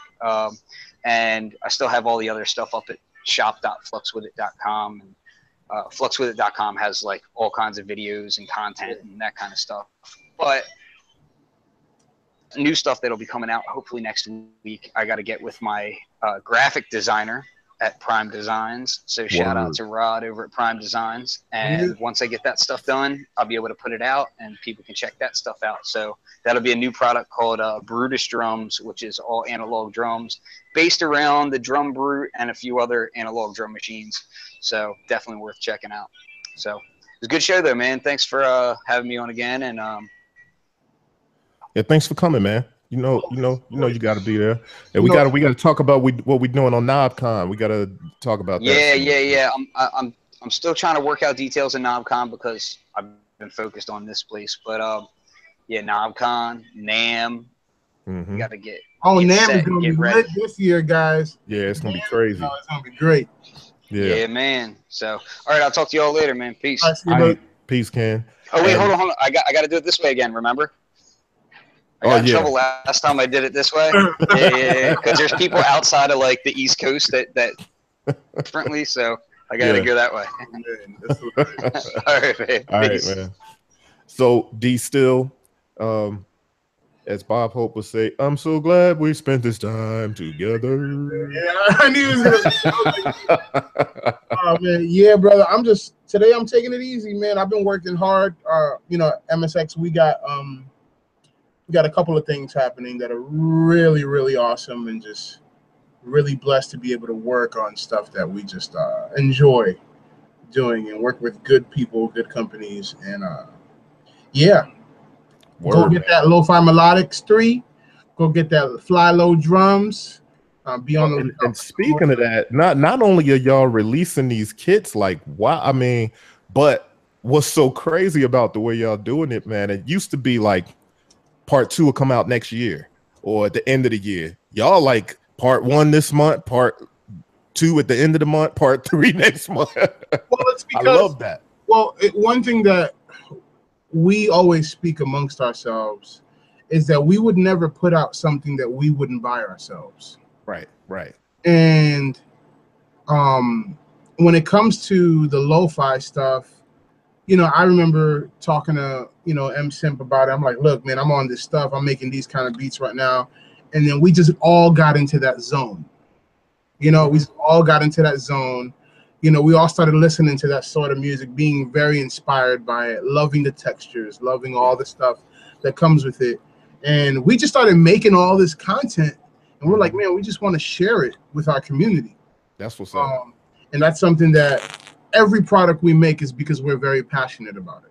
Word. You know, we're very passionate. And it comes through. It comes through in the product. It comes through in the way. Now, I mean, from the graphic design to the quality of the product, it comes through. Like also, Corey, we're still in the community of producers. We're not just dudes that just make sounds and sell it to people. Dude, you know me, I'm a working producer and mixing engineer. This is what I do. Like, and for me, selling sound kits is not about actually selling the sound. It's about selling our process. Yeah. You know, and that makes total sense. And that's why we share so much of how we do stuff, because we want to bring people into the zone of the idea creation. And we're just like, hey, you can do this too. This is why we post. This is why if you go to my channel on Instagram, you always see me showing how I'm doing something. Right. You always, and even though it might be funny and crazy and I might be doing stupid stuff with my dog, I'm always showing that part of, well, this is what I'm using to do this. And people are like, well, how are you doing this glitch stuff? Well, I'm using this. I'm using my iPad. I'm using this. I'm using.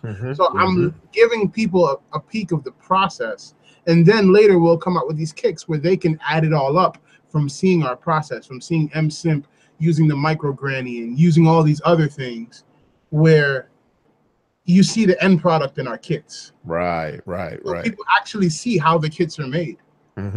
It's like getting a peek in. It's like watching a cooking show, because you getting, you know, the process, but and at the end you actually get the product. And that's one thing that, especially in the producer community, for a long time, there was a lot of keeping secrets to yourself, how you do things. And we really don't believe that, because we feel like, well, if we are here to build the community, not to ostracize it. Right. For us, we're just like, look, your brain is not the same as my brain. So if I show you how to do something, I know you're going to interpret it in a completely different way. Because that's true. That's the key. So people get scared about sharing information like that and sharing knowledge, because they feel like, oh, well, that'll take away what's special from what I do. And it doesn't, because you share techniques and how you do things, and then people end up doing what they do. Even if they're doing the technique similar to what you do, their creative process, we all create differently. Because music does not come from technique. Music comes from your life. So you're always going to interpret something based on your context. So for me, a minor 7 chord might sound different than a minor 7 chord for you, because it emotionally responds in a whole different way for you. Right. So that's why we're going to make music different, because we both live 2 separate lives. That's what's up. That go behind, you know, the music that we make. So that's why I tell people, I'm a loving husband. I'm a loving dog owner. I have a good life. So my music, what do you say? Yo, dude, my music comes from that place where my focus is my family. You know, so a lot of my music is built around making people feel good, bringing people together, you know, doing all this stuff. And that's what some other dudes, all they do is make music about gangster life, because that's their life. That's their life. Well, that's the other thing. That's why you got so many different types of hip hop in itself, right? When you listen to East Coast hip hop, it's like, I think Andre 3000 said that before, and we've had talked about this before. Like, you listen to East Coast hip hop, it sounds like Tall Builders and Timberlands and Concrete. Exactly. You know what I'm saying? You listen to West Coast hip hop, and it sounds like more freely creative, maybe, and like kind of airy and sunny, and a little more, even if it ain't talking about happy subject matter all the time. You know what I mean? But here's why shows like this are real important, because we teach people to gravitate towards whatever equipment speaks to them. Right. Word. And by that, it creates a workflow for them. And then the music is interpreted based on their life experience. That's real. That's why I hate when people ask me, hey, what do you use to do this? And I'm like, I use this, but it might not necessarily work for you, because you might not be able to add as good as me, or you might not be able to count as good as me, or you might not be able to do these things. Because I'm a drummer, I have certain advantages that you don't. So when I think about the Elektron machines, I'm like, you know what? It might actually work for me, because I'm a drummer and I think a certain way. So rhythm already comes naturally to me a certain way. Chords, I don't need a machine that generates chords for me, because I know music theory. You know theory, and you play. You know what I'm saying? So I know what I'm playing, so I don't need that feature in a machine, because I know what I'm playing. And that's why I'm like, equipment has to match the person.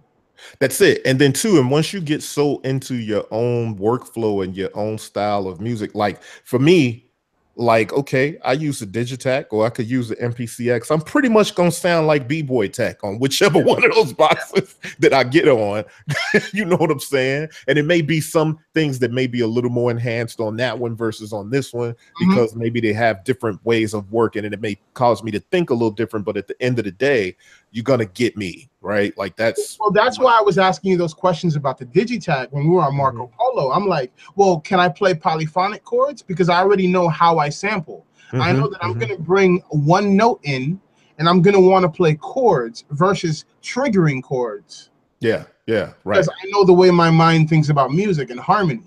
So I'm just like, well, if it can't do that, that's why I'm really interested in the Octatrack, because I'm like, well, maybe that has the advantage where I can sample in one thing and the polyphony is in a certain way. You know, so these are things that I feel people need to ask these questions more to themselves when they're buying equipment. Like, does this piece of equipment go along with the way that I think about making music? Or you have to ask. That's true. Or we should explore this. We should explore it a lot more on another show and make that like dedicated to the whole show, because that's the stuff that I think when it comes to being, and this is not only like musicians or beat makers that are beginning, but cats that may find themselves in a lull, or cats that are just looking to kind of expand, to do different things. You got to kind of, it's mental too. It's not just, you know what I mean? The gear and the equipment. It's really mental. It's about how you work. It's how you plan to work, how you learn, how you expand. That's why this thing right here, I'm telling you, is the future. You know why? Because kids don't associate phones with buttons anymore. The first thing they do is they touch a screen, and that's the new interface for new kids growing up now. So you think about a 20-year-old 20 years from now, the only tactile experience he's going to have is a touch flat screen. Surface. Yeah, flat surface touch screen. Right. Flat surface touch screen. So that might be relevant to him, and he's going to look at an MPC like, ew, what's that? Why do we need to do that? Yo, hold on. So I was with my niece's daughter. So does that make her my great niece?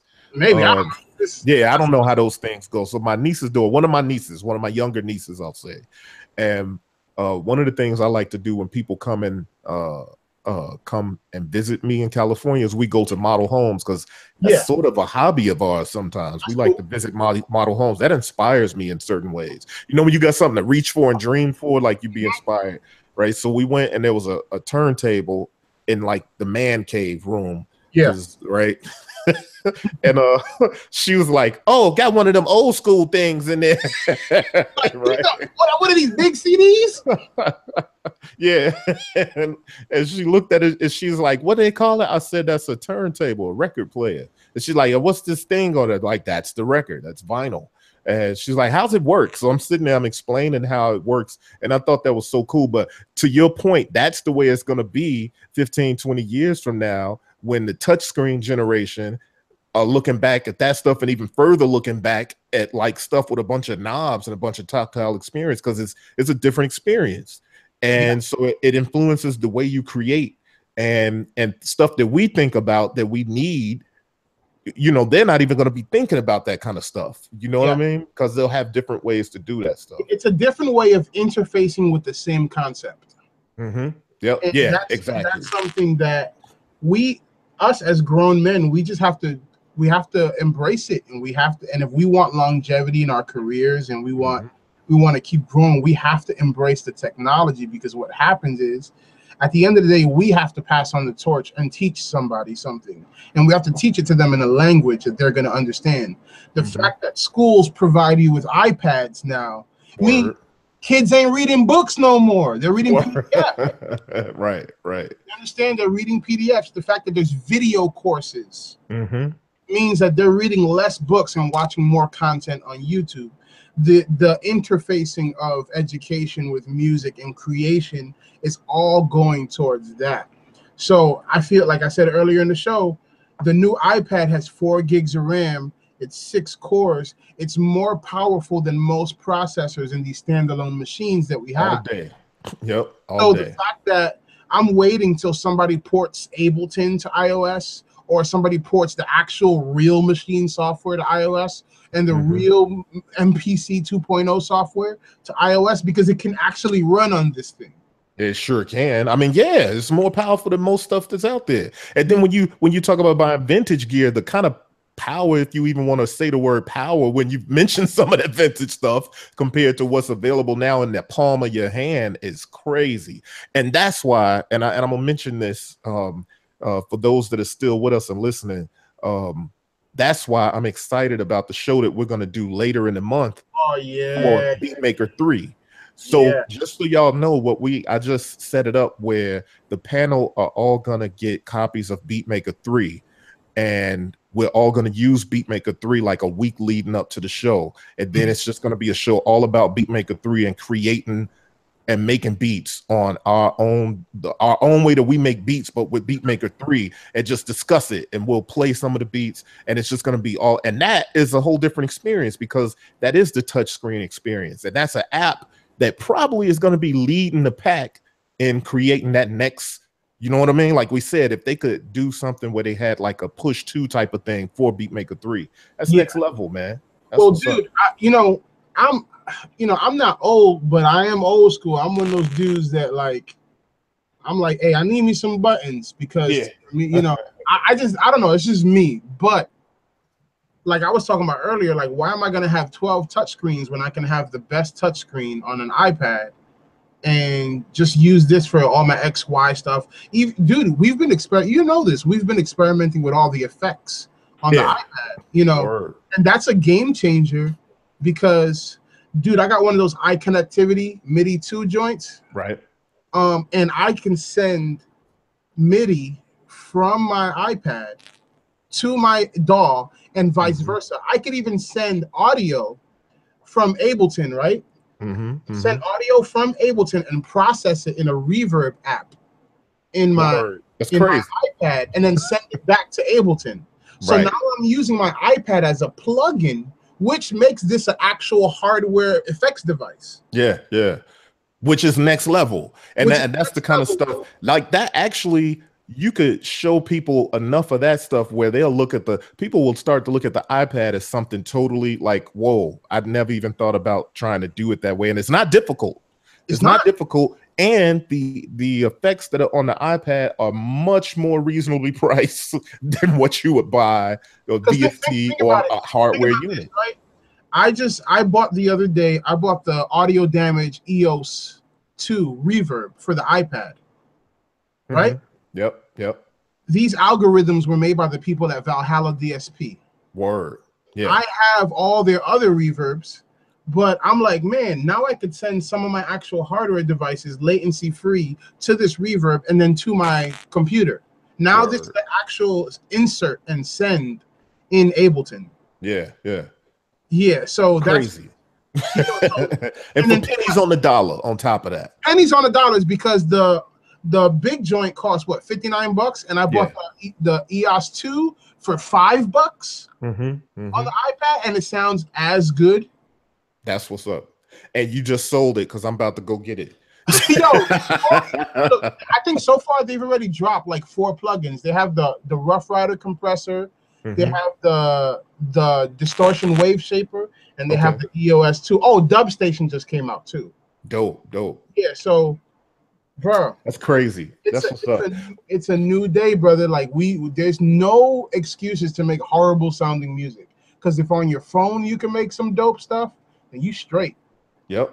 Yeah, that's true. That's true. And the thing is, the only thing that'll hold you back is your imagination and where you could take it. Because if you can't imagine that you can do it, or if you don't take it seriously, like looking at something that's in the palm of your hand, like an iPhone, or even now the Androids or iPad and stuff, if you look at that and think like, yo, I can't rock with that. Android. Yeah. Let's not get crazy there. Android still got a ways to catch up. Well, they've come a long ways too. But hey, on that note, man, let's this show is we could stick a fork in it because we're gonna call it done, and we're gonna come back at another show. We got some stuff coming up next week and the following week that's gonna be dope. I'm excited about. Thanks for joining the show as per usual. Anytime, man. That's what's up, man. And to people that were in the chat, thanks for stopping by, Doc and John and Masada and Steve and all the people that stopped by. Thanks for chatting with us and rocking with us, and all the people that's viewing and the people that will view this. Be sure to stop by, support us, and we see you next week. Steve Baker, we need to talk, brother. Yeah, Steve Baker with the cases. Yeah. All right, peace. I'm gonna end the show. All right, cool.